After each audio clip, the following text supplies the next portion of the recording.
Hey guys, this is Mr. Kim. Sorry for the lateness of this video.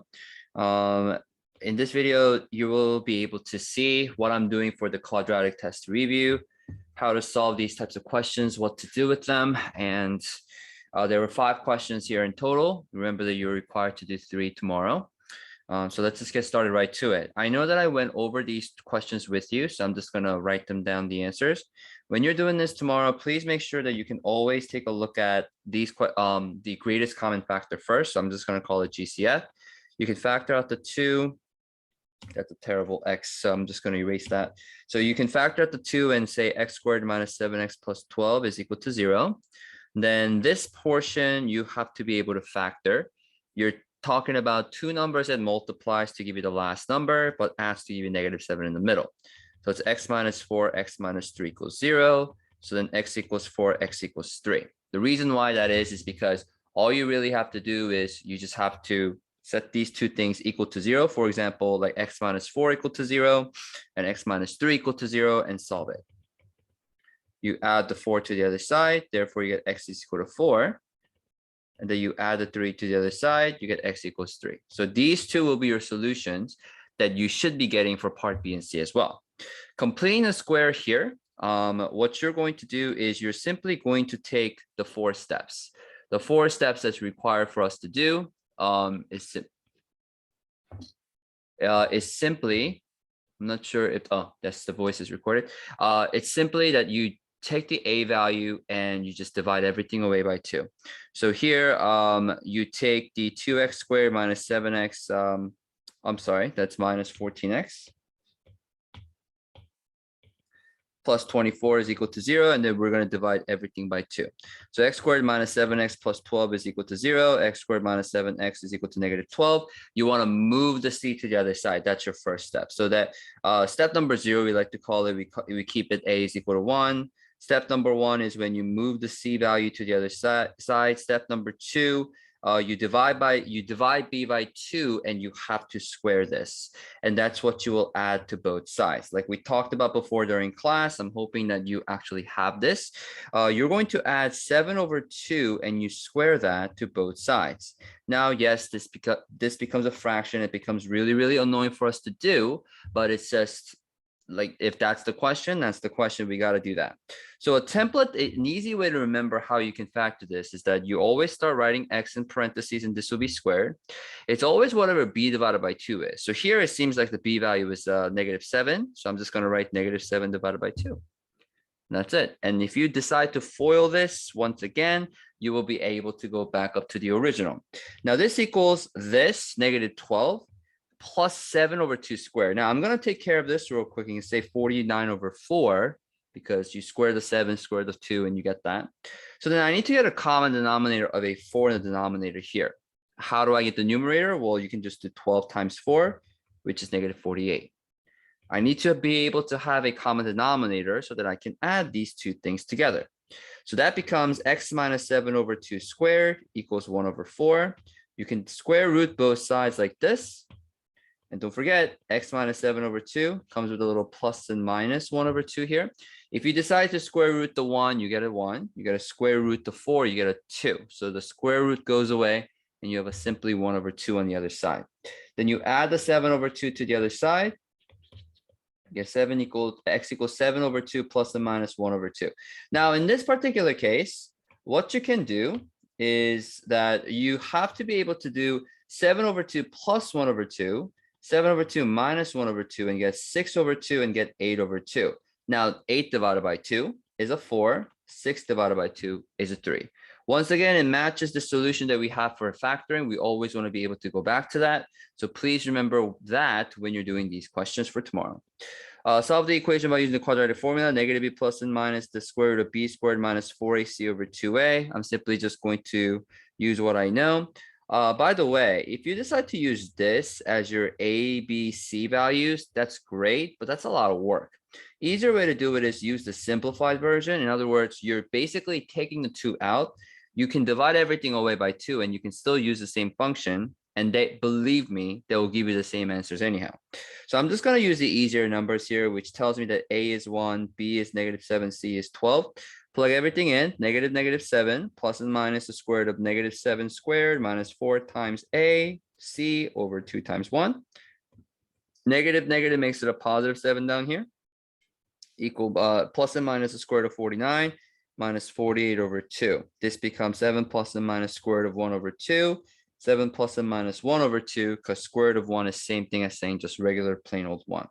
Now, this seems awful familiar, a lot like the quadratic for this completing the square that we did. 7 plus 1 over 2, 7 minus 1 over 2. This is 6 divided by 2, which is 3. 8 divided by 2, which is 4. Again, we get the same exact thing. That's one problem. All right, next questions. Graph analysis. So fill in the table below. It says axis of symmetry, vertex, and x-intercepts. Again, we did this during class, so I'm just going to write this real quick. Negative 1, 0, 3, 0. Those are your x-intercepts. It's wherever it crosses the x-axis. Y-intercept is wherever it crosses the y-axis. So it's going to be 0, 3, seems like. Max and min, this has a maximum because we definitely know that the a is going to be less than 0. If it's maximum, that's what this means. If it's minimum, then a is greater than 0. Just keep that in mind. How do I know that it has a maximum? Well, because we have a top of a hill, everybody. Axis of symmetry is where this line is. If you can fold that parabola into half, where would the line be? So the x equals 1 will be the line axis of symmetry, because why?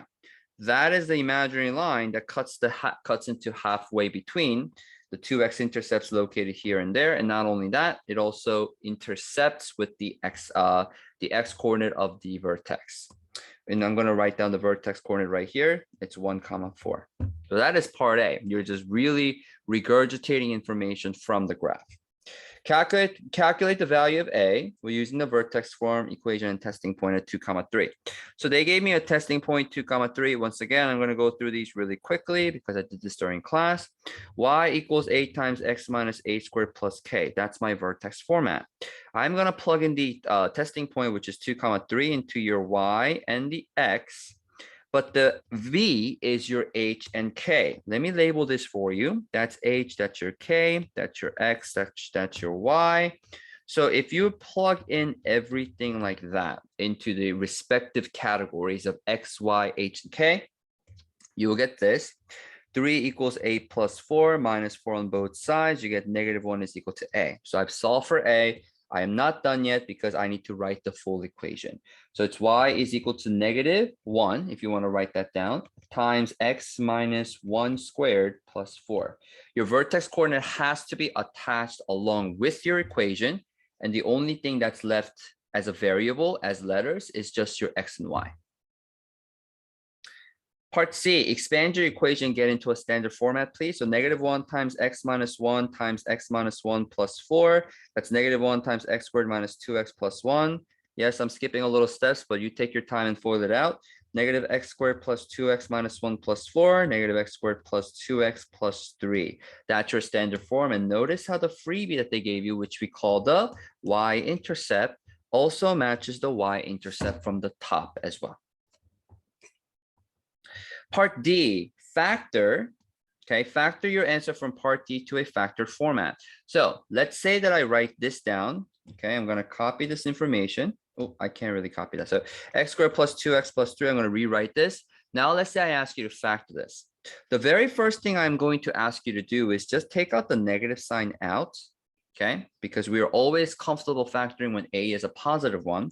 The negative times now the two parentheses. We're going to say x minus 3. And x plus 1.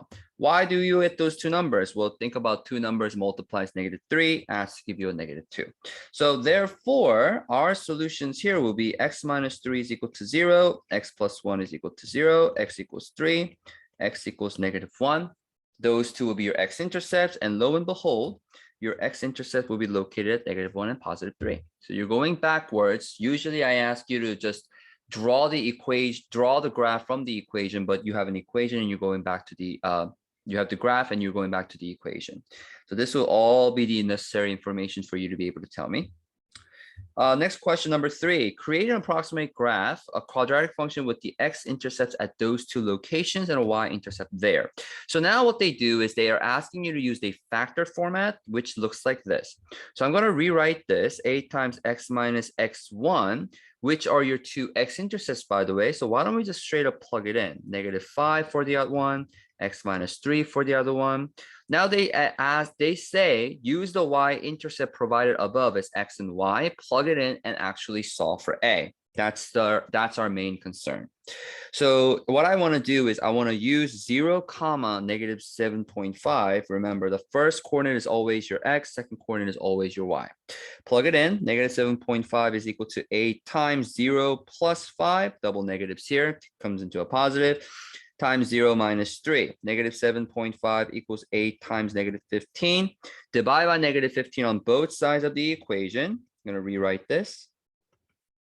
Divide by -15, and yes, some of you guys have already found out that that's just simply 1/2. So if I were to write this as a full equation, you would say y equals 1/2, x plus 5, and x minus 3. This will be your complete factored form, and that is what they're asking you to do in this question. So you must have the equation. Do not stop at finding the value of a. How are x-intercepts and the axis of symmetry related to each other? Average of x-intercepts becomes the axis of symmetry. That's it. So for example, let's say I want to find out the axis of symmetry.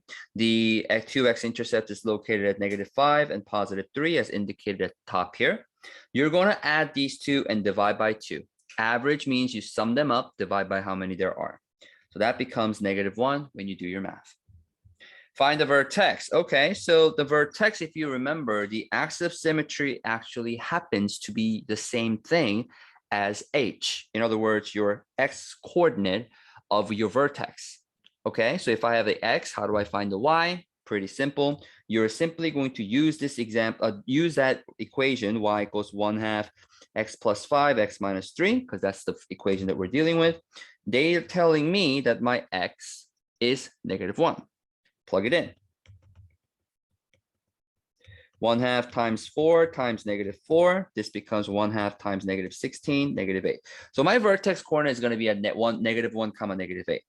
I have every information that I need. They gave me the two x-intercepts. So I'm going to plot it at -5, +3.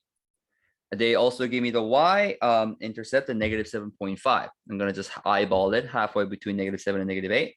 Also, the major, most important thing, -1, -8. That's your vertex. So it seems to me that you can just draw your parabola like this, and a halfway between them, between -5 and +3 is indeed -1. So everything matches up.